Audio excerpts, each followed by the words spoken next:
દૂધની કાંચા ગયો લોકોની સમસ્યાને જોઈએ શું પ્રોબ્લેમ છે. મને બહુ સપોર્ટ આપ્યો સરપંચે, એનો પણ ધન્યવાદ.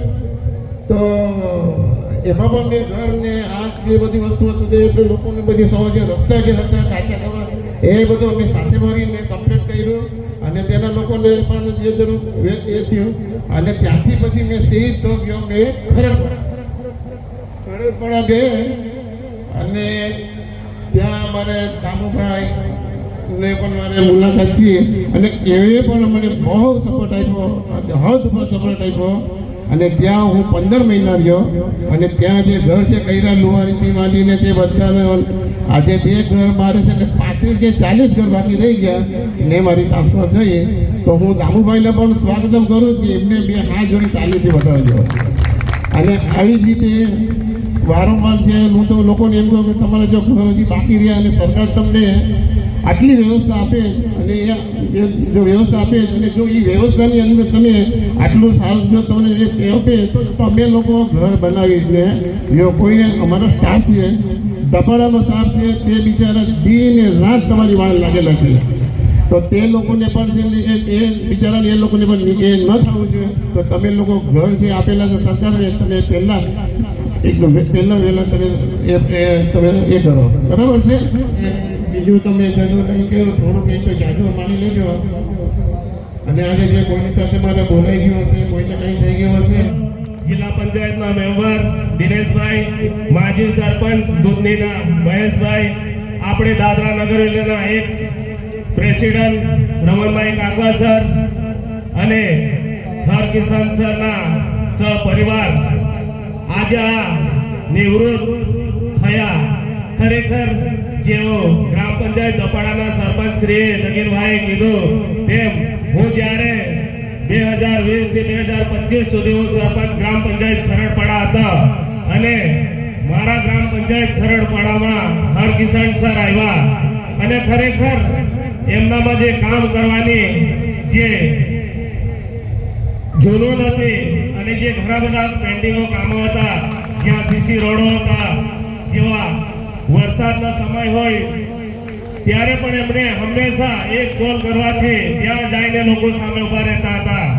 તો હર કિસાન સરે જેઓ 37 કે 38 વર્ષ જેવા અલગ અલગ વિવિધ ડિપાર્ટમેન્ટમાં એમણે સર્વિસ કરીને છેલ્લે પંચાયત સેક્રેટરીમાં જેઓ 2022 થી લઈને 2026 સુધી એમણે દાદરા નગર હવેલી દીવથી આવીને 850 કિલોમીટર જેવા આવીને અહીંયા જેમણે સર્વિસ કરી.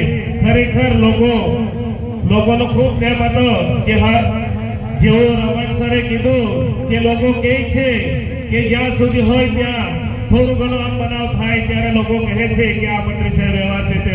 પણ ખરેખર હું દિલથી અનુભવું છું કે હું જ્યારે સરપંચ હતો રાત્રે 12 વાગે 2 વાગે ફોન કરતો હતો ત્યારે પણ ફોન રિસીવ કરીને જવાબ આપતા હતા. તો હું મંત્રી શ્રી સરનો દિલથી અને એમના પરિવારને આગળનું જીવન ખુશી મંગલમય રહે અને પરિવાર સાથે કાર્ય એવી હું અનંત શુભકામના આપું છું. एकड़ सोलर साइंस का बावन का डायमंड बनाया है। उसको कोहिनूर बनाया रहेगी गली तो मिलते ही रहेगी जिंदगी तो फिर हम मिलते ही भाई मंत्री साहब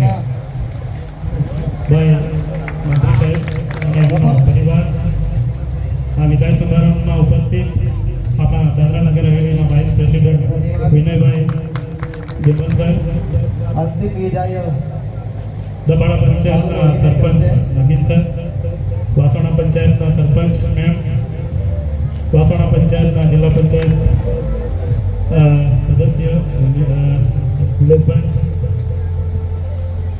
દિનેશભાઈ અને ખાસ કરીને દબાડા પંચાયતના તમામ ચૂંટાયેલા પ્રતિનિધિગણ, આપણા માજી જિલ્લા પંચાયત સદસ્ય પ્રમુખ શ્રી રમણભાઈ કાંબવા સર, તમામ પંચાયતથી ઉપસ્થિત થયેલ મંત્રી સાહેબ, મારા દબાડા પંચાયતના ગ્રામજનો, દબાડા પંચાયતના સહકર્મચારી સ્ટાફગણ અને ખાસ કરીને ફરી અહીં વધુ સંખ્યામાં ઉપસ્થિત થયેલ બહેનો, વિદાય લઈ રહેલ આપણા હસમુખ સર ખરેખર છેલ્લા 2022માં આવ્યા, અમારી અચૂક મુલાકાત થઈ. સર્વપ્રથમ એમને પોસ્ટિંગ જે પંચાયતમાં મળી હતી ત્યાં લગભગ મહિનોથી 1.5 મહિનો થઈ ગયો અને અમે એક મિટિંગમાં મળ્યા હતા સરખી. અને આ પંચાયતમાંથી હું કંટાળી ગયો છું, મારો તાલમેલ નથી થતો. ત્યારે અમે બધા એક ટપરી પર ગયા અને બધા પાણીપુરી લઈને ખાવા લાગ્યા. ત્યાં સરને કીધું, સર આ તો શરૂઆત છે, બધા સારા મિત્રો છે, તમને જ્યારે જાણશે ત્યારે